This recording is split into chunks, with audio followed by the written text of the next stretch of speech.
Bismillahirrahmanirrahim. Assalamualaikum warahmatullahi wabarakatuh. Perkenalkan, kami dari kelompok 3 akan merangkum diagnosa klinik fokusnya di sistem respirasi. Sebelumnya saya akan memperkenalkan teman-teman saya dulu, sekaligus apa saja diagnosa yang bakal diambil. Pertama dari teman saya dulu, ya, diperkenalkan namanya dan apa diagnosa yang diambil. Baik, perkenalkan, nama saya Akbar Arifansyah. Di sini saya akan menjelaskan tentang sinyalmen pada kucing. Perkenalkan, nama saya Rizky Anugrah Febriansyah. Saya akan melakukan diagnosa tentang anamnesa.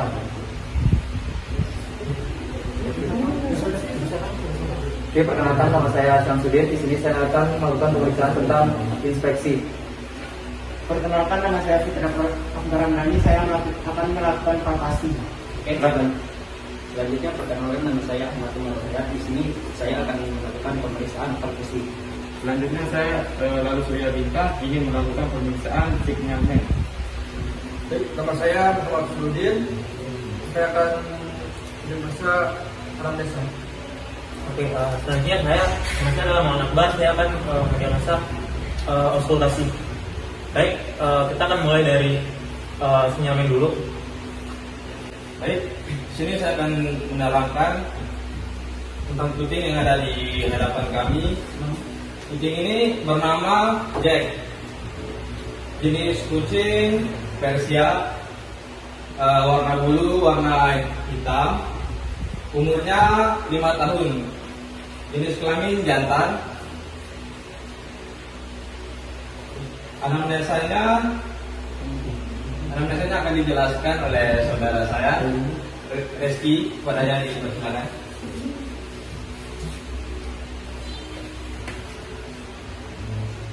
Baik, untuk anamnesa pada kucing ini yaitu kulit dan bulu normal dan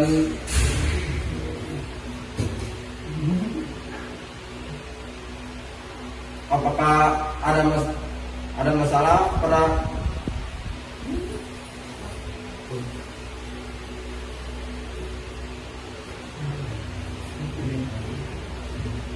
untuk ras pada kucing ini yaitu Persia.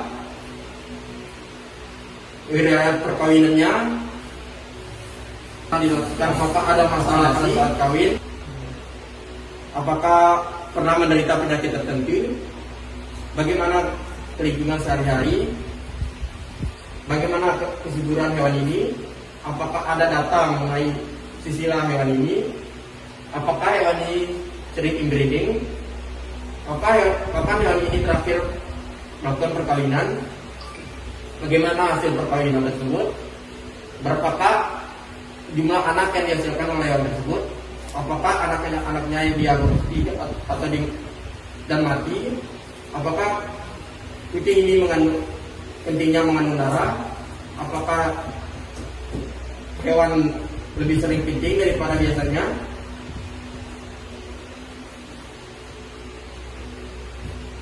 dalam setahun berapakah birahi pada kucing ini, apakah pernah mengalami gangguan saluran kelamin.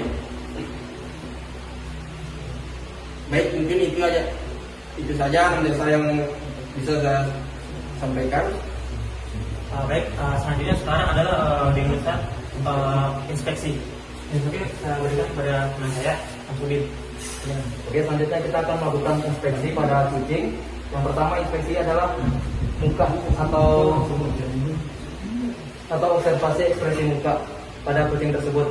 Apakah dia stres atau dia udah tenang? Yang pertama, apabila dia stres maka kita tenangkan dulu untuk melanjutkan pemeriksaan selanjutnya.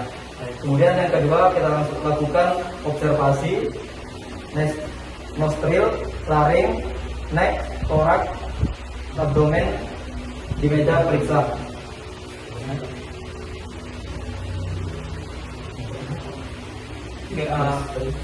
Karena dulu kita lihat dulu nih dari trakeanya dulu, dari penasaran dulu ilmunya.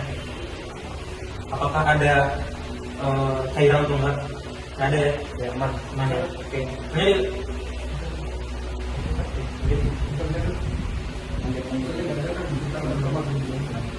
Nah, di sini kami sambil melakukan pengisian ya pada kuesionernya. Kemudian lanjut ke pemeriksaan larinya.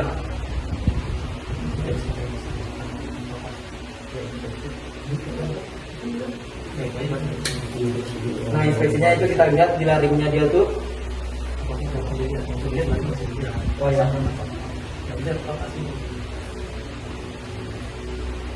Terus yang ketiga kita menginspeksi audio visualnya.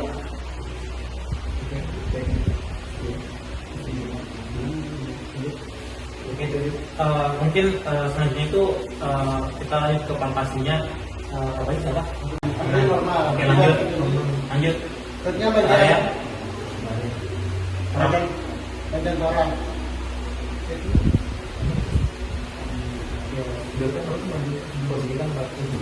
Gimana? Bagian torak terasa normal. Ketika ini tidak mengalami gangguan di bagian paru-paru ataupun laring dan trakeanya. Ya, Udah ya. ya, Oke. aman. Selanjutnya kita akan abdomen. Ya, aman. Oke, selanjutnya itu kita akan melakukan perkusi pada saudara Maulana dipersilakan. Oke, selanjutnya kita masuk ke tahap perkusi, yang dimana tujuan dari perkusi ini mengetahui area di bawah perkusi, yang dimana jaringan cair, padat, darat atau berisi udara. Nah, ada 3 suara dalam perkusi, yaitu suara resonan, suara redup, dan suara pekak. Nah, suara resonan itu berisi udara, sedangkan suara redup berisi cairan dan suara pekak berisi darah. Nah, adapun teknik melakukan perkusi dapat dilihat dari sini di bagian torak.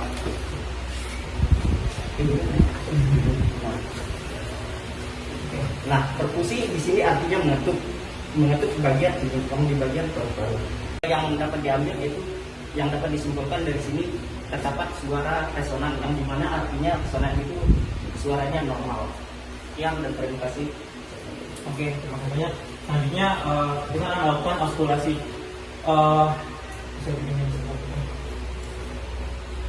Untuk auskultasi kita memerlukan alat yang namanya stetoskop.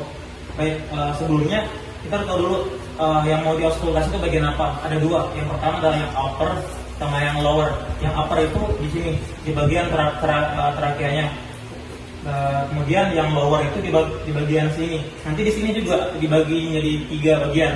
Ada di bagian bronkulus, di bagian dekat ekstremitas cranialis itu di sini. Kemudian ada bagian kedua itu bronkovesicular, agak jauh sedikit.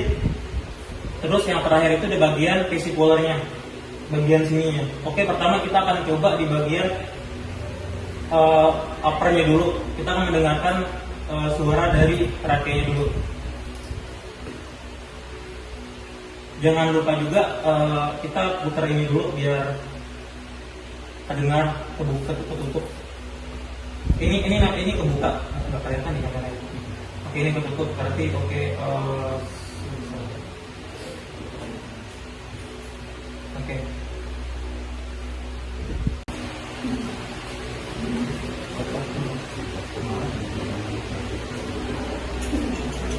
Baik, di bagian burung kulusnya itu ternyata ada suara dengkuran atau stortor, berarti kita coba lagi di bagian bronkovesikularnya.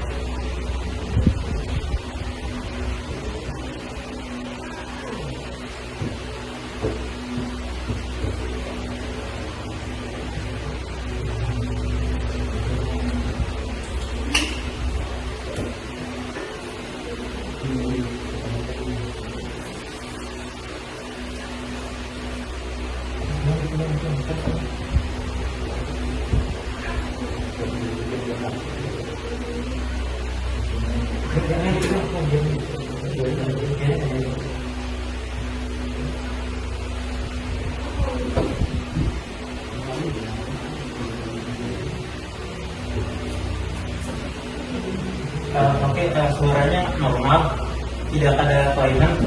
Mungkin karena dia agak stres jadi suaranya kurang terdengar dengan jelas. Usahakan kucing itu jangan dibiarkan stres. Untuk auskultasi sepertinya tidak ada kelainan. Kita lanjut ke mendiagnosanya. Diagnosa sementaranya kucing ini tidak mengalami kelainan, hanya saja dia agak sedikit stres, mungkin karena kucing itu sebelumnya pernah dilakukan operasi kastrasi, jadi agak sedikit ini stres, jadi kita kurang ini mendengarkan maupun melihatnya. Kucing ini normal, nggak ada kelainan apapun. Untuk diagnosa lebih lanjutnya mungkin akan nanti kami akan melakukan pemeriksaan lanjutan, yaitu mungkin nanti pemeriksaan fesesnya, kemudian pengambilan sampel darahnya untuk melihat apakah ada kelainan atau apa ada sesuatu di dalam darah tersebut. Itu saja, terima kasih banyak dari kelompok 3. Sekian, assalamualaikum warahmatullahi wabarakatuh. Waalaikumsalam warahmatullahi wabarakatuh.